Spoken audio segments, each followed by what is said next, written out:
이 행렬을 가지고 이제 대학 가보시면 행렬이 어디서 나오냐면 선형대수학이라는 수학 과목이 있어요.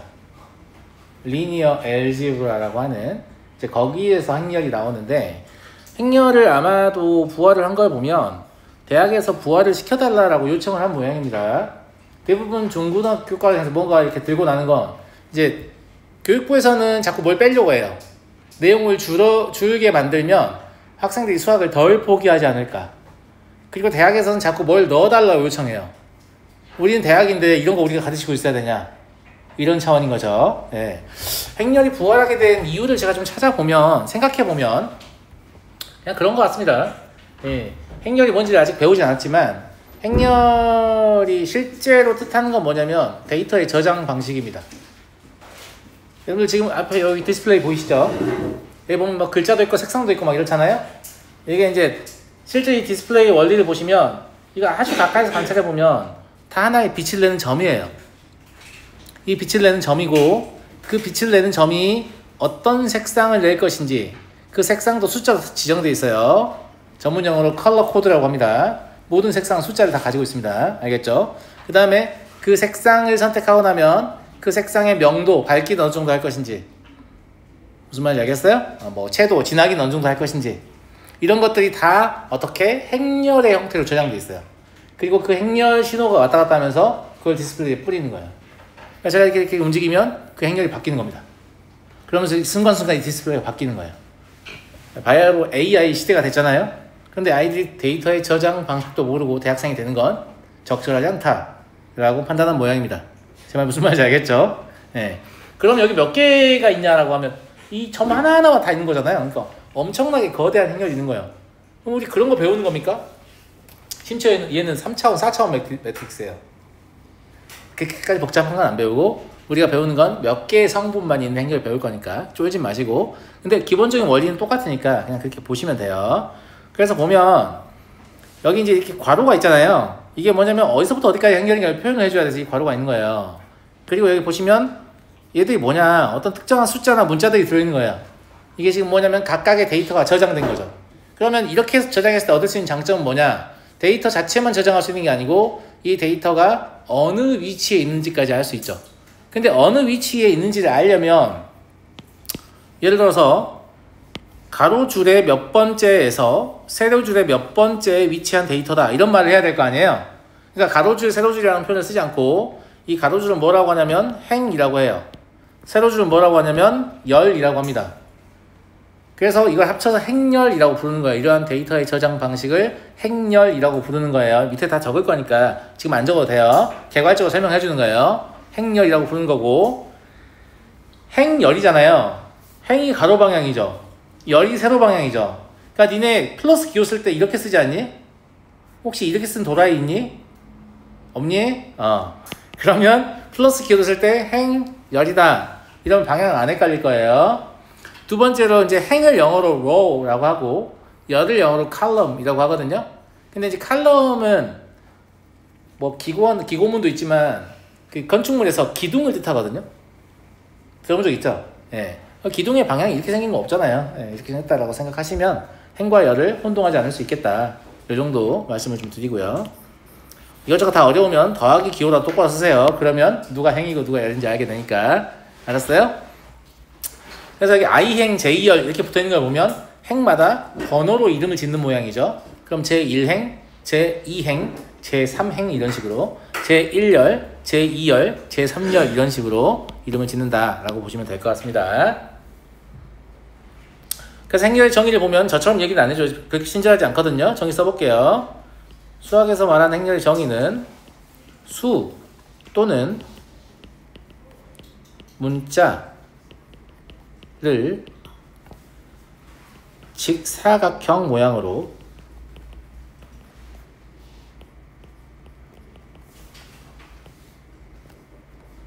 배열하여 괄호로 묶은 것이다. 수학에서는 다음과 같이 행렬을 정의하고 있습니다.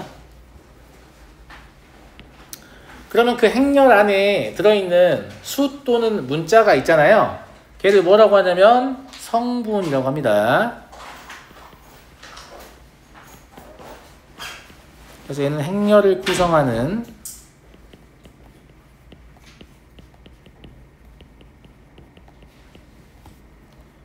수 또는 문자가 되겠고요.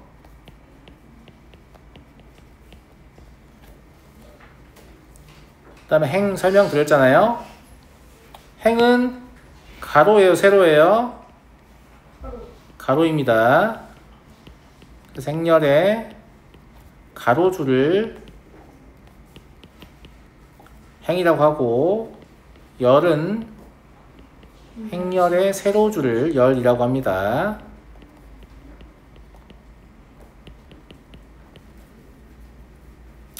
그럼 이제 행렬의 모양, 몇 행 몇 열의 행렬이다 이렇게 말하기 힘드니까 m 곱하기 n 행렬이라고 표현해요. 실제로 곱한다는 뜻은 아니에요. 알겠죠? 네. 그럼 가로줄인 행이 몇 개? m개 있고, 세로줄인 열이 몇 개? n개 있다라는 뜻입니다. 그래서 m개의 행과 n개의 열로 이루어진 행렬이다.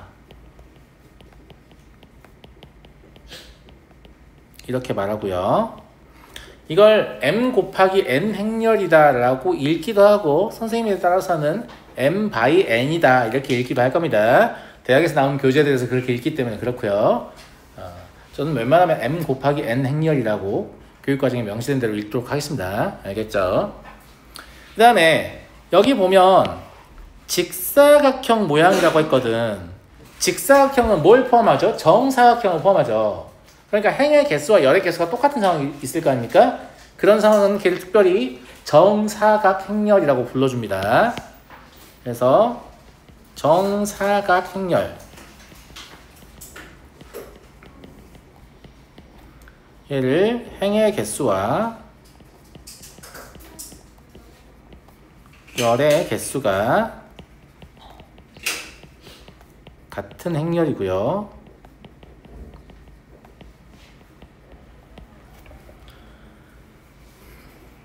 이건 부가적으로 뭐만 적을 거냐면, 만약에 행의 개수와 열의 개수가 두 개로 같다 라고 하면 뭐라고 부르냐면 2차 정사각 행렬이라고 부릅니다. 세 개로 같다 그러면 3차 정사각 행렬 이렇게 부르는 거예요. 선생님, 하나로 같을 수도 있어요? 네, 그럴 수 있어요. 여러분들이 알고 계시는 숫자 2 이런 거 있죠? 1 곱하기 1 행렬이라고 보시면 돼요. 지금까지 우리가 다루던 모든 것들은 다 1 곱하기 1 행렬의 성분이었다 이렇게 보셔도 무방하다. 무슨 말인지 알겠죠? 그래서 굳이 따지면 1차 정사각 행렬이라는 말도 쓸 수 있는 거예요. 나오진 않을 거예요, 잘.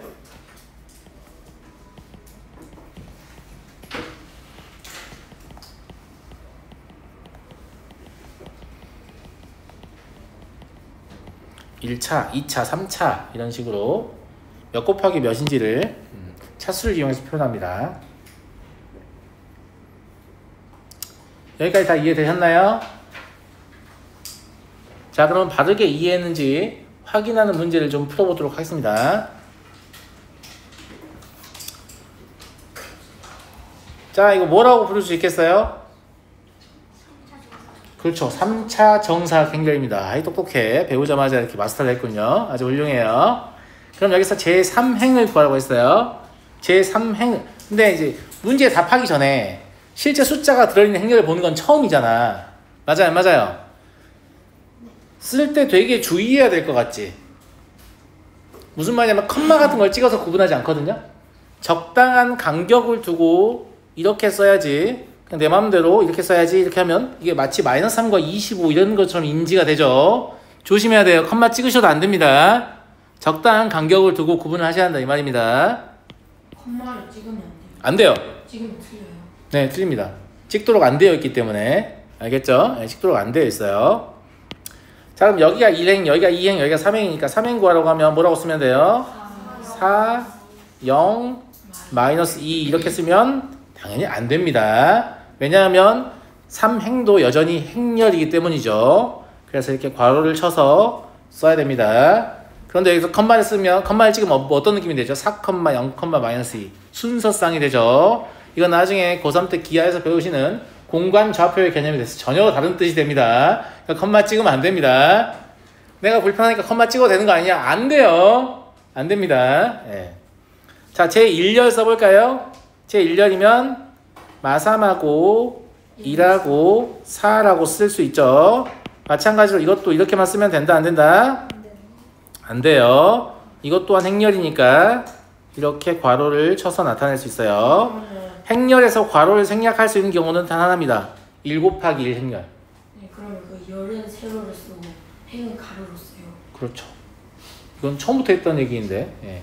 행이 가로고 열이 세로입니다. 행, 열, 행, 열. 헷갈리는 놈들은 집에 갈 때 행, 열 하고 가시면 돼요. 그럼 지나가는 사람들이 제가 미쳤나? 이렇게 할 거예요. 자, 다음 A21이라고 써있죠. 얘가 지금 대문자 A고 얘가 지금 소문자 A니까 뭔 상관이 있는 거 같잖아요.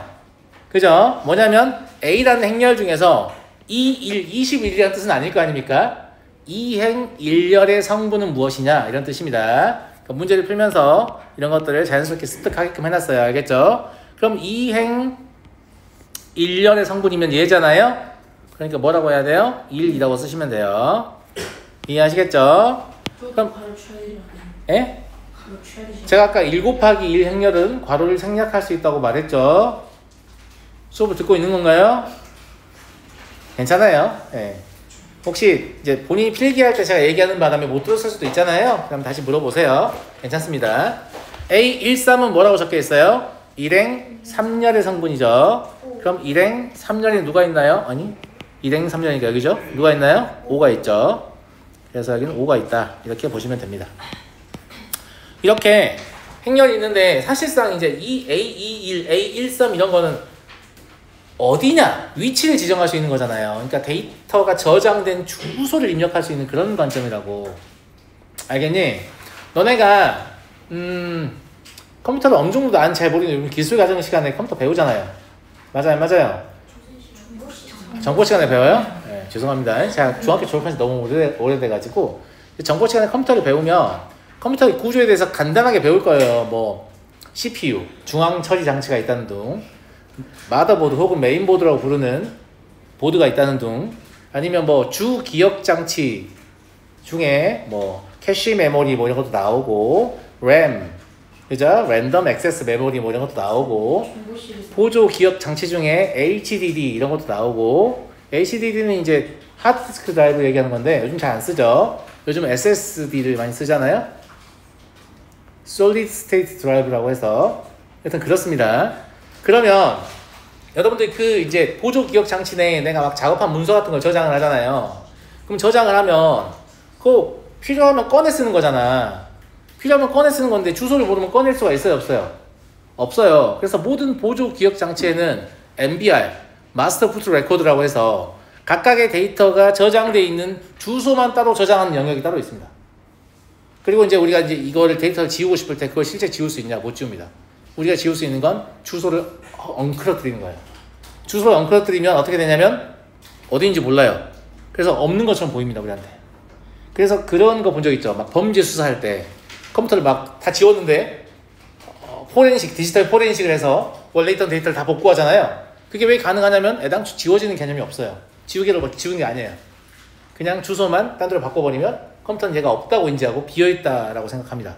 뭐 그런 구조로 이루어져 있다라는 거고요.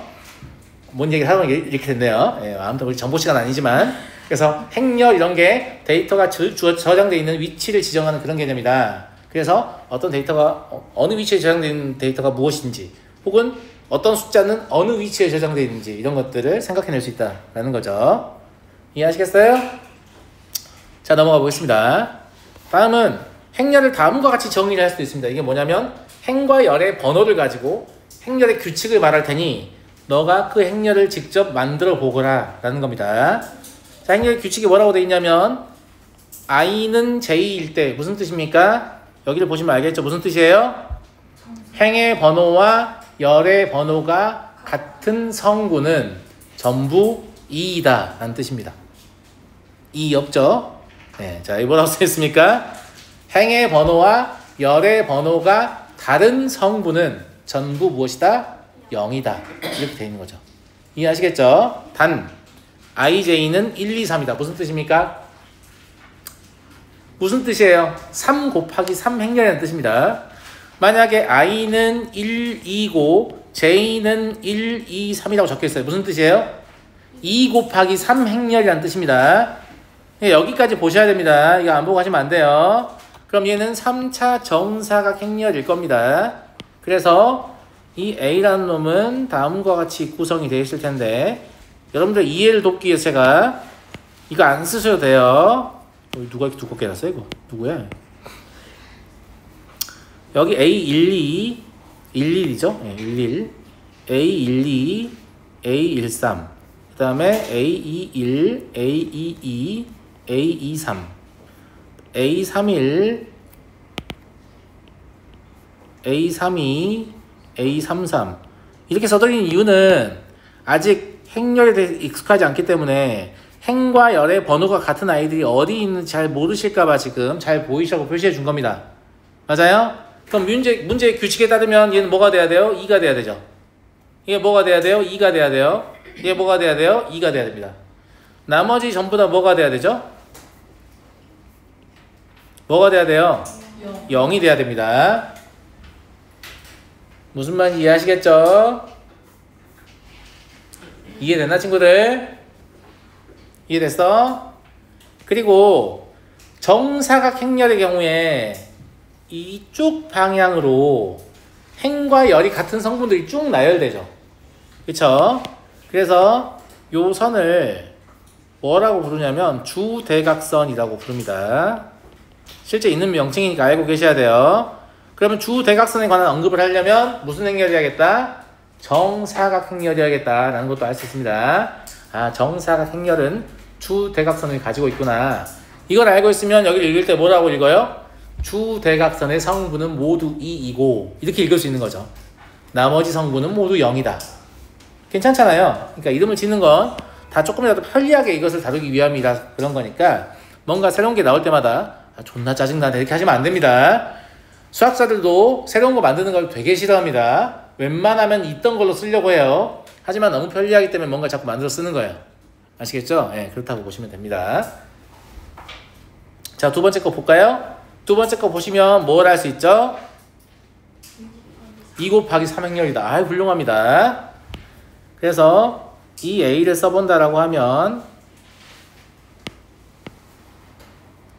A11, A12, A13, A21, A22, A23 이런 형태가 될 거고요. 이 행렬의 규칙은 뭐냐면 행의 번호를 2배하고 거기에 열의 번호를 더한 후 3을 빼시오. 제 말 들었어요? 이걸 읽을 때 2i 더하기 j-3이라고 읽으면 그게 무슨 의미가 있니? 행의 번호는 2배하고 열의 번호는 그냥 더한 다음에 3을 빼시오 이렇게. 그러면 A11을 뭐라고 생각해요? 행의 번호인 1을 2배하면 2가 됐죠. 열의 번호인 1을 더하면 3이 됐죠. 거기 3을 뺐어요. 뭐가 됐어요? 0이다. 아, 일행이열의 성분은 0이구나 라는 걸 알 수 있습니다. 괜찮아요? 일행이열이다라고 하면 행의 번호를 2배하면 2가 됐죠. 열의 번호를 더하면 4가 됐습니다. 거기에 3을 빼면 얼마다? 1이다 라는 걸 알 수 있죠. 근데 잘 생각해 보시면 열의 번호는 현재 변하지 않기 때문에 행의 번호는 변하지 않고 열의 번호만 변하기 때문에 실제로 이 라인을 쓸 때는 얘만 1, 2, 3 변하는 거잖아요. 그러니까 하나 찾았으면 0, 1, 2라고 쓰는 게 맞아요. 1, 2 있죠? 다시 얘기합니다. 내가 여기를 쓰고 있잖아 지금. 여기는 행은 1로 고정이야. i는 1로 고정이라고. j만 1, 2, 3 바뀌는 거야. 그럼 얘만 1이었다가 2였다가 3으로 바뀌는 거잖아. 그러니까 우측으로 가면 성분이 하나씩 커지는 게 정상이지. 이걸 일일이 다 해보고 어씨 얼마네 왜 일식 차이 나지? 이러고 있으면 안 된다. 이게 정상이다. 제 말 무슨 말 이해되시겠어요? 자, 그러면 여기가 2가 되겠지. 안 해봐도. 그럼 뭘 깨달아? 요 라인에서는 j는 고정되어 있는데 i만 1에서 2로 바뀌는 거죠. i가 1에서 2로 바뀌면 얼마를 더해야 될까요? 2를 더해야겠지. i가 1일 땐 얘가 2였는데 i가 2일 땐 얘가 4잖아. 그러니까 얘는 2 커진 2가 될 것이다 라는 걸 안 해봐도 알 수 있어요. 물론 이거 재미삼아 하는 거고 그냥 행의 번호가 2니까 걔를 2배하면 4다. 거기서 열의 번호는 2를 더하면 5다. 거기 3 빼라고 했으니까 거기 다시 2다. 이렇게 해도 됩니다. 자, 그리고 그 다음 건 뭐겠어요? 요 방향 얼마씩 증가한다고? 그렇지. 그러면 3, 4겠네. 확인해 볼까? 자, 이 2는 행의 번호 2였죠. 2배하면 4죠. 2 더하면 6이죠. 3 빼면 3이죠. 진짜네. 2, 3은 행의 번호 2였죠. 2배하면 4죠. 열의 번호 더하면 7이죠. 3 빼면 4죠. 그래서 정말로 이쪽 방향은 1씩 증가하고 이쪽 방향은 2씩 증가한다는 규칙을 알기 때문에 그러면 이 0 하나만 딱 생각해 보면 나머지 알 수도 있다 라는 거죠. 선택은 여러분이 하는 겁니다. 무조건 이렇게 해야 되냐? 뭐 그렇진 않아요. 알겠죠? 선택은 여러분들이 하는 겁니다. 그리고 얘 읽을 때 어떻게 읽으시라고요? 행의 번호를 2배하고 열의 번호를 더한 다음 3을 빼라. 이렇게 읽으셔야 합니다. 알았죠? 실제로 문제 풀 때는 제가 밑에다 이거 안 써드려요. A11, A12 이런 거 안 써드립니다. 지금 익숙하지 않을 것이라고 생각하기 때문에 이해를 돕기 위해 써드리는 거예요. 알겠죠? 시험지 걷어봤는데 연필로 희미하게 써있으면 안 됩니다. 무슨 말인지 알겠죠? 네. 자, 다음. 항상 우리가 새로운 걸 배우고 나면 제일 첫 번째로 하는 게 뭐냐면 이걸 정의하는 거예요. 수학은 뭐에 제일 관심이 있다고요? 수학이 가장 관심 있어 하는 게 뭐예요? 아니에요. 수학이 가장 관심 있어 하는 건 같냐 다르냐입니다. 같냐 다르냐. 여러분들이 수학을 공부하면서 가장 많이 쓰는 기호가 뭐예요? 등호죠. 같냐 다르냐. 만약에 같지 않다면 뭐에 관심이 생기죠? 크냐 작냐에 관심이 생기죠. 그래서 아마 그 다음으로 부등호를 많이 쓰실 겁니다. 무슨 말인지 알겠죠? 수학이 가장 관심 있어 하는 건 뭐냐면 같냐 같지 않냐예요. 그러니까 새로운 개념을 접하게 되면 제일 첫 번째 하는 정의가 뭐냐면 어떤 경우에 서로 같습니까? 이거예요. 그냥 이 체계를 딱 잡으시면 뭘 배우면 이제 이거 언제 같냐고 정의하겠네. 그 다음에 뭐 연산 뭐 하겠네. 다 체계가 다 이렇습니다. 알겠죠? 네. 그래서 행렬의 상등을 정의할 것이다. 행렬이 같다는 건 내가 행렬은 뭐라고 했어요? 데이터를 저장하는 방식이라고 했잖아요. 그러면 행렬이 같다는 건 데이터가 완전히 똑같다는 얘기잖아. 데이터가 완전히 똑같으려면 당연히 이 행렬의 모양, 이제 그 꼴이라고 부릅니다. 행렬의 꼴이 일치하지 않고는 데이터가 같을 수가 없죠. 예를 들어서 어떤 사진이 요만큼 잘려갖고 누가 이렇게 찢어가고 없어. 근데 어떤 사진이 여기가 다 있어. 나머지 다 똑같아. 그럼 두 사진이 똑같은 거예요? 안 똑같은 거잖아요. 여기 오려냈으니까. 자꾸 문제 풀다 보면 그거 나오잖아요. 막 도수 이런 데서. 누가 물을 엎질러서 안 보여. 막 이렇게. 물을 엎질린 건 이 새끼인데 왜 내가 풀어야 되는가. 뭐 이런 고민이 좀 있죠. 예. 그런데 여튼 그렇다. 그래서 일단 기본적으로 뭐가 같아야 한다? 꼴이 같아야 합니다. 아시겠죠? 그래서 두 행렬. 정의하는 과정 잘 보세요. 야, A가 몇 곱하기 몇인지 모르니까 여기다 이렇게 쓰는 건 굉장히 이상하지? 점점점 이러고 있을 거야? 되게 불편하잖아. 이거를 잘 봐요. 잘 봐.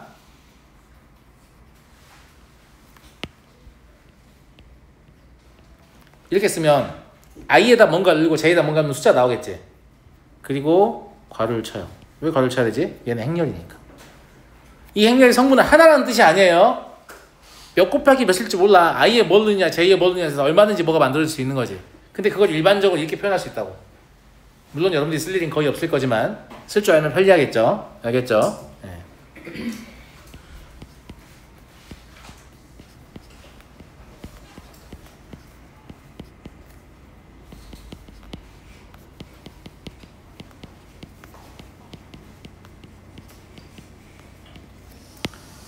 이게 되게 중요합니다. 상등에 관해서 이야기하려면 무조건 같은 꼴이어야 됩니다.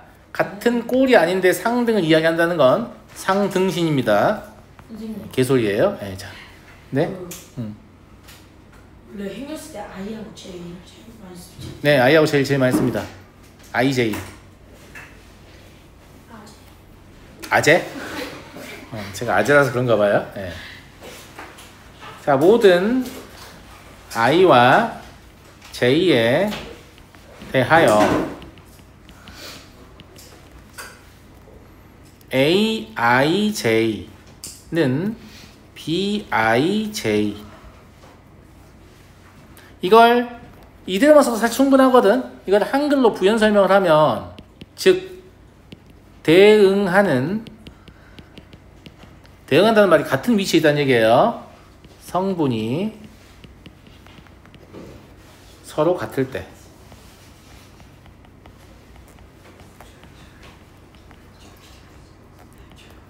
두 행렬 A, B는 서로 같다.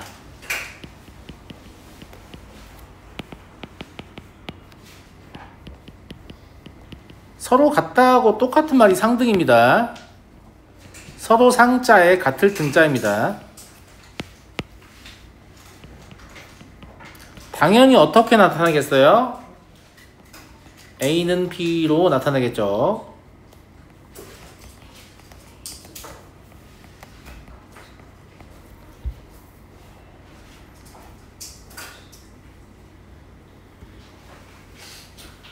됐나요? 네. 됐죠? 네. 자, 그럼 이제 행렬의 상등을 이용해서 문제를 하나 풀어보도록 하겠습니다. 아직이에요?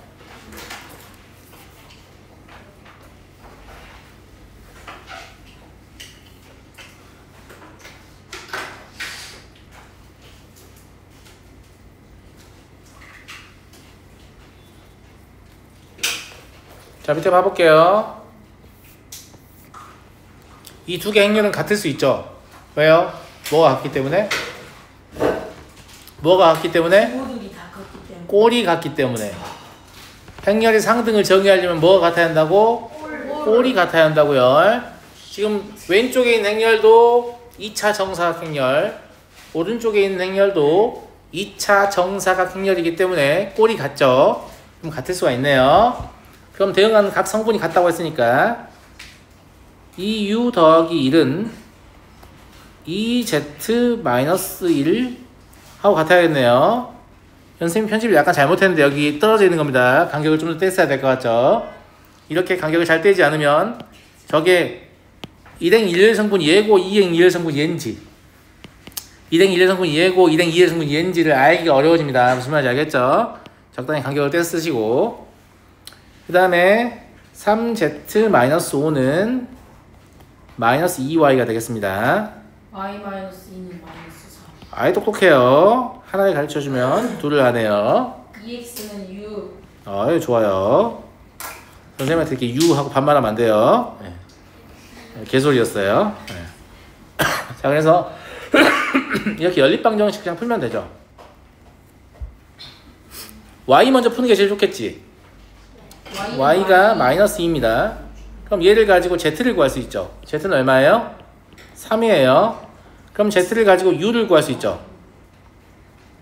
u는 얼마예요? 2예요. u를 가지고 x를 구할 수 있죠. x는 얼마입니까? 1입니다. 괜찮나요? 물론 여기서는 되게 쉽게 풀 수 있게끔 조금 쉬운 형태를 줬는데 좀 더 불편하게 줄 수 있겠죠. 연립하기 짜증나게 가감 대입도 좀 쓰고 막 분수 계속 줘가지고 최소공배수 좀 곱하고 이렇게 엿을 매길 수는 있겠죠. 예, 그렇다. 아니에요. 바로 다음 단어 이어서 볼게요. 근데 세종이하고 홍진이는 한 장 못 받았는데. 네? 저도 못 받았는데 갖고 와야 돼. 한 페이지밖에 안 받았어요? 네. 갖고 와야 돼. 아니야, 잠깐만요.